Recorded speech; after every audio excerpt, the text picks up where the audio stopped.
Olá, está no ar o Jornal Panorama, que te deixa sempre informado sobre o que acontece no Parlamento Estadual. Os 128 anos de emancipação do município de Cariacica foram lembrados em solenidade realizada na Assembleia. Uma cerimônia que lotou o plenário Dirceu Cardoso marcou a celebração dos 128 anos de Cariacica, cidade da Grande Vitória, com população estimada em 380 mil habitantes. Emancipado em 30 de dezembro de 1890, mas com aniversário comemorado em 24 de junho, dia de São João Batista, padroeiro da cidade, o município fica a 15 quilômetros da capital e passa por muitas transformações. 83 personalidades que ajudaram a construir a história de Cariacica nas últimas décadas foram homenageadas pelo Legislativo Estadual. Entre elas, um dos fundadores do bairro, Padre Gabriel. Cariacica, desde que eu cheguei ao Espírito Santo, foi uma boa para mim, né? Que eu vim de Rio de Janeiro, com a esposa grávida. Falaram para mim, olha, brother, tem um lugarzinho que tá doando terreno. Eu corri para lá, né? Consegui o meu lote, não tinha água, não tinha luz, não tinha ônibus, não tinha escola, não tinha nada. Trabalhamos junto às comunidades e conquistamos, graças a Deus, muita coisa. Quem visitar Padre Gabriel hoje não vai dizer que ele tem 30 anos, aproximadamente. A banda de Congo São Sebastião de Taquaruçu, formada por moradores de Cariacica, fez uma apresentação especial durante o evento. O importante do Congo na cultura capixaba é uma coisa que a tradição que traz para o jovem, para a juventude de hoje em dia, né? Igualmente meu pai era mestre de Congo, de Folia de Reis. Aí desde 14 anos de idade que eu aprendi com ele, e hoje não aprendi ainda não, né? Tenho 50 anos de Congo, mas não aprendi ainda não, estou aprendendo ainda. O deputado Marcelo Santos, morador de Cariacica, foi o proponente da sessão solene. Eu estou muito feliz em poder mais uma vez realizar essa sessão solene em homenagem ao aniversário de 128 anos da nossa cidade de Cariacica. A presença marcante das pessoas das mais diversas regiões e bairros do nosso município, a presença da banda de Congo de Taquaruçu, que representa a cultura forte da nossa cidade, até porque o único lugar no país que é feito o Carnaval de Congo é em Cariacica. E isso nós temos que comemorar. Mas comemorar, além de tudo, não só dos 128 anos, do trabalho que as pessoas que, assim como eu, moramos em Cariacica, perseguimos o sonho de transformar essa cidade num lugar melhor de se viver. Também em comemoração ao aniversário da cidade, foi inaugurada uma mostra fotográfica que remonta vários momentos da história de Cariacica. As imagens estão expostas no espaço fotográfico do Centro de Memória da Assembleia Legislativa. Vamos agora às informações dos trabalhos em plenário, que marcaram a semana. O destaque foi a aprovação da LDO, Lei de Diretrizes Orçamentárias. Gabriela Zorzal tem os detalhes. Essa semana nós acompanhamos a aprovação de vários projetos em plenário. Eu começo falando sobre a LDO, a Lei de Diretrizes Orçamentárias. Esse projeto é de autoria do governo e determina quais serão as prioridades no orçamento do próximo ano. O projeto foi analisado pela Comissão de Finanças e votado em plenário. 23 deputados deram voto a favor da aprovação da matéria e 3 deputados deram voto contrário. Os deputados da Vitória, Euclério Sampaio e Sérgio Majeski. As emendas mais importantes que a gente fez à LDO, elas não foram acatadas e eu não consegui assinatura suficiente para apresentar como destaque. E mesmo que tivesse conseguido, os destaques são votados em bloco, o que impede você de analisar e defender emenda por emenda. Mas alguns pontos para mim eram fundamentais. Primeiro, a questão dos 25% da educação. Mais uma vez, a diretriz não garante a separação daquilo que o governo tem colocado de aporte previdenciário na conta do MDE, que é proibido por lei. Nós denunciamos isso em Brasília, o processo está lá ainda, né, com a ministra Rosa Weber para ela dar o veredito, mas você sabe que isso é errado. Se fosse certo, todos os estados da federação e o governo federal estariam fazendo a mesma coisa, maquiando o orçamento dessa forma, né, jogando pensionistas e aposentados na conta dos 25% da educação, que é o chamado MDE, um dos motivos principais. A outra questão que nós apresentamos uma emenda para tornar público os motivos da redução, da isenção fiscal. Então, assim, é claro que redução, renúncia fiscal podem ser importantes para atrair investimento e tal, mas precisa ser explicada. Porque o que isso gera de benefício para a população? Porque nós estamos falando de dinheiro público. Qualquer especialista que você conversar sobre isso vai dizer a mesma coisa. Primeiro, que incentivos fiscais deveriam ser revisados de tempos em tempos. Pode ser que uma empresa que precisou desse benefício há 10 anos atrás não precisa mais, né? Ou que determinados setores estejam recebendo isso, mas não tragam benefício nenhum para a sociedade em termos de geração de emprego, desenvolvimento tecnológico, ou seja lá que outro benefício. E mais uma vez isso também não foi aceito. Estipulamos ali que fosse mantido um teto, né, de 0,1% da receita corrente para a publicidade, porque o dinheiro que se gasta em publicidade é algo espantoso aqui no Estado, né? Por exemplo, o atual governo em 4 anos gastará aproximadamente 300 milhões de reais. Isso é muito dinheiro. Então, assim, em função daquilo que era mais importante, né, das nossas emendas não foram aceitas, dessa ilegalidade dos 25% continuar, né, tanto aí na LDO, nós votamos contrário.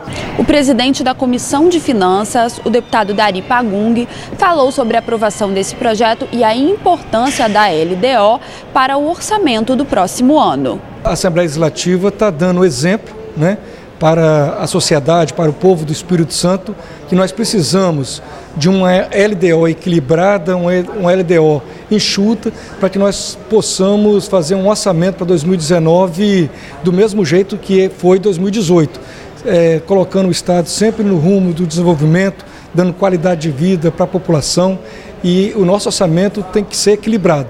Nós não podemos fazer um orçamento fictício, igual está acontecendo aí nos outros estados da federação, como Rio de Janeiro, Minas Gerais e tantos outros estados que está aí perdido, não está entregando os serviços básicos à população, justamente porque eles aprovaram um orçamento fictício.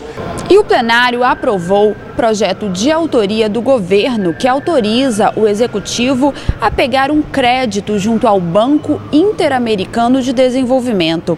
Esse crédito pode ser de até quase 38 milhões de dólares e será destinado a um projeto de modernização da gestão fiscal do Estado. O Estado há alguns anos mudou o seu componente de fiscalização. Deixou de fazer a fiscalização física em barreiras e passou a fazer uma fiscalização por inteligência e tecnologia. Isso tem permitido ao governo do Estado investigar e desmantelar muitas organizações fraudulentas no território capixaba. Nós entendemos ainda que precisa ter avanço nessa tecnologia. Com isso, a probabilidade e a meta do Estado é de avançar na apuração de fatos de fraude e sonegação fiscal.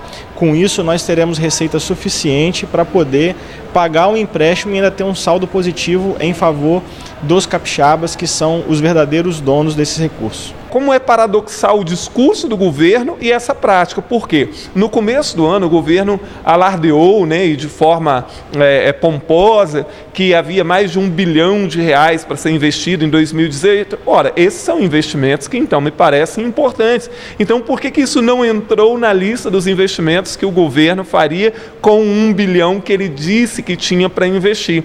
Então me parece aí que está aparecendo a mentira do governo. Essa semana nós também tivemos a aprovação de projeto que acaba com a renovação anual de licença ou alvará sanitário para estabelecimentos ligados à área da saúde. O deputado Sérgio Majeski votou contrário a essa proposta do governo e criticou o conteúdo do projeto de lei. Qualquer empresa ligada à saúde, seja uma clínica, uma farmácia, enfim, tem que ter o licenciamento renovado anualmente. O que está certo, mexe com saúde, precisa de uma fiscalização mais rigorosa mesmo. Então, se extingue através dessa lei, para espaços privados, essa necessidade da renovação anual. Mas não diz quando é que tem que ser. Então, assim, pelo projeto aprovado, não tem que ser nunca. Consegue-se um alvará e não precisa mais renovar licenciamento nenhum. Nós temos o pressuposto de que aquela empresa já fez jus a um alvará sanitário. Então, nós já estamos falando de uma instituição, uma empresa que sabe quais são as exigências para a obtenção do alvará sanitário e sabe cumpri-las, senão não teria alvará. Segundo, nós estamos dando aos municípios com este instrumento, que só tira a exigência de 1 ano, porque ela faz com que os municípios não tenham mobilidade para fazer um cronograma de renovação diferente, para que os municípios estabeleçam, junto com o Estado, nas atividades que couber, de modo que nós, de maneira alguma, vamos ter prejudicada a qualidade sanitária dos produtos. E por último, o plenário aprovou o projeto de lei que autoriza a transação para extinguir créditos tributários. Na prática, e de acordo com a proposta do governo, empresas vão poder utilizar esse recurso para saldar dívidas de ICMS.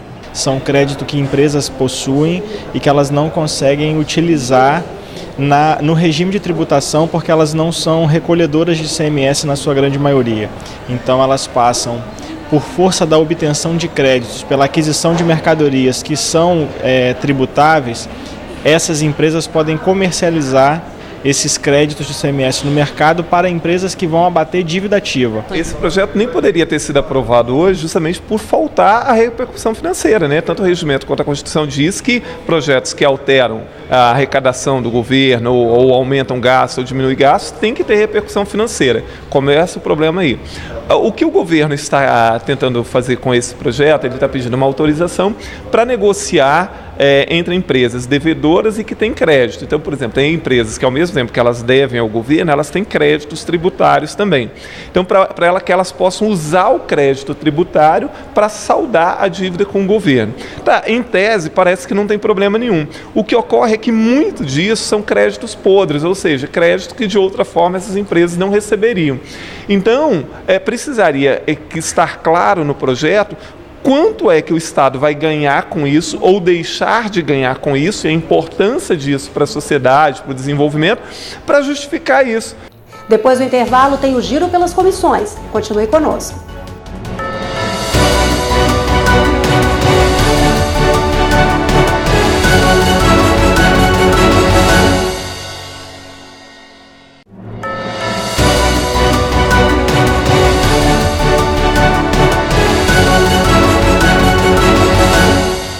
O Jornal Panorama está de volta para mostrar o que foi destaque nas comissões durante a semana.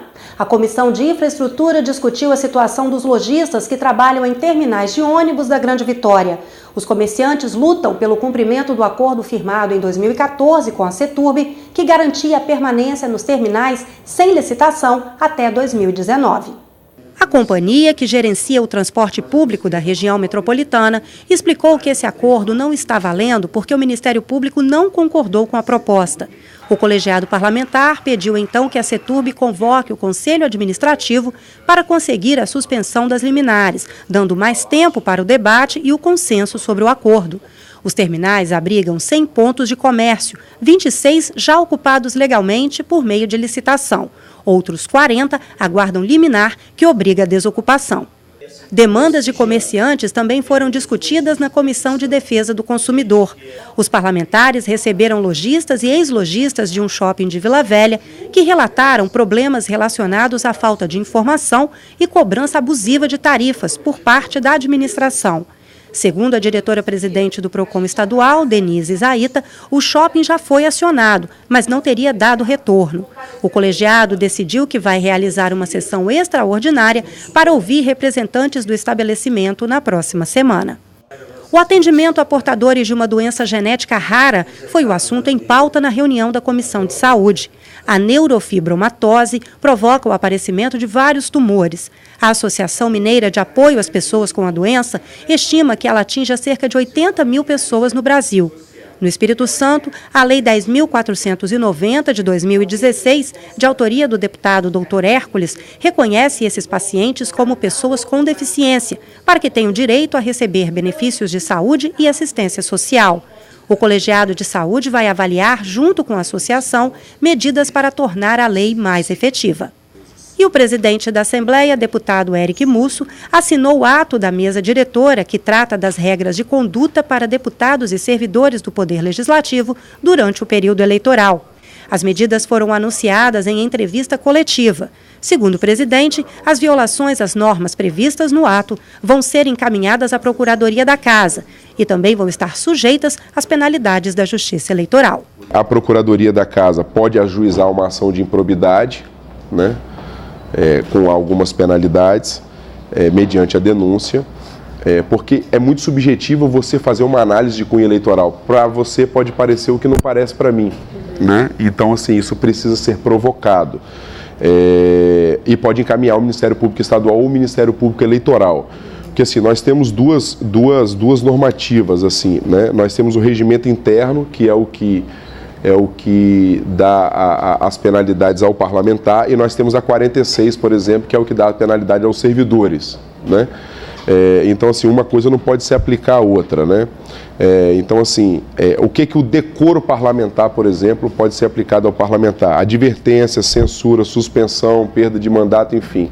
Agora, uma fala de cunho eleitoral pode ser quebra de decoro, isso é uma análise que tem que ser encaminhada ao jurídico e assim, eu estou afirmando aqui que qualquer tipo de denúncia que chegar de qualquer tipo de cidadão capixaba, formalmente, nós encaminharemos à Procuradoria e então ela dará o prosseguimento plausível, que seja o Ministério Público Estadual, o Ministério Público Eleitoral ou até abrir ajuizar mesmo uma ação de improbidade à própria Procuradoria da Assembleia.